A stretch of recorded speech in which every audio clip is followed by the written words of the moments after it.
আরজি করে চিকিৎসক মৃত্যুর ঘটনার প্রতিবাদে নামলো তৃণমূল কংগ্রেস। শনিবার বিকেল 4টে নাগাদ মেদিনীপুর শহরের বিদ্যাসাগর স্মৃতি মন্দির থেকে প্রতিবাদ মিছিল বের করে মেদিনীপুর সাংগঠনিক জেলা তৃণমূল কংগ্রেস। এই প্রতিবাদ মিছিলের নেতৃত্ব দেন জেলা সভাপতি সুজয় হাজরা। মিছিলে পা মেলান জেলা পরিষদের সভাধিপতি প্রতিভা মাইতি, শহর তৃণমূল কংগ্রেসের সভাপতি বিশ্বনাথ পাণ্ডব, কাউন্সিলর মৌসুমী হাজরা, মৌ রায়, নিরুপমা কোনার শীট, সৌরভ বসু, শিবা ভগত সহ হাজার খানেক দলীয় কর্মীরা। এই মিছিল থেকে আরজিকর ঘটনায় জড়িত দোষীর ফাঁসির দাবি তোলা হয়। পাশাপাশি 7 দিনের মধ্যে যাতে সিবিআই সঠিক দোষীকে শনাক্ত করে সেই দাবিও তোলা হয় এই প্রতিবাদ মিছিল থেকে।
আরজিকর মেডিকেল কলেজের ঘটনায় যুক্ত দোষীদের ফাঁসি চাই।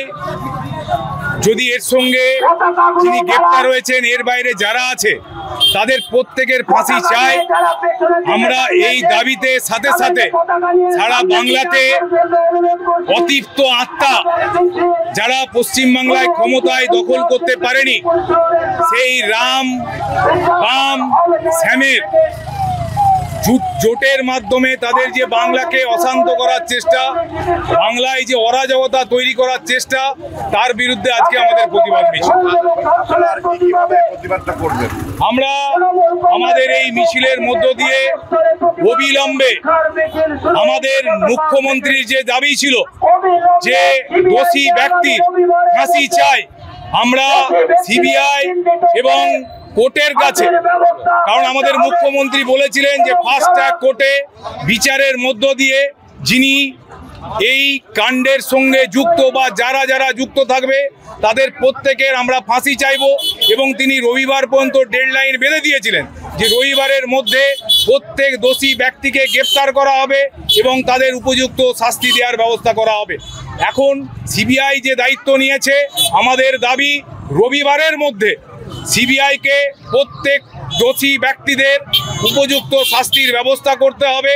কারণ আমাদের দেখছেন স্লোগান লেখা আছে, মা বোনেরা আমাদের সম্মান, এবং বাংলার মুখ্যমন্ত্রী বাংলায় যে শান্তি রেখেছেন সেই শান্তিকে বিঘ্নিত করার জন্য, বাংলাতে একটা অরাজকতা সৃষ্টি করার জন্য পিছন থেকে মাকুদের দল অর্থাৎ রাম বাম এবং শ্যামের যৌথ প্রচেষ্টায় সারা বাংলাকে অশান্ত করার যে চেষ্টা, তার বিরুদ্ধে আজকে আমাদের দলের পক্ষ থেকে আমাদের মায়েরা বোনেরা, অগণিত সাধারণ মানুষ যারা গণতন্ত্রকে ভালোবাসেন, যারা আমাদের মায়েদেরকে ভালোবাসেন, যারা আমাদের নারীদের সম্মানকে ভালোবাসেন, সম্মান রাখতে জানেন, তারা সবাই আজকে এই মিছিলে তারা সামিল হয়েছে।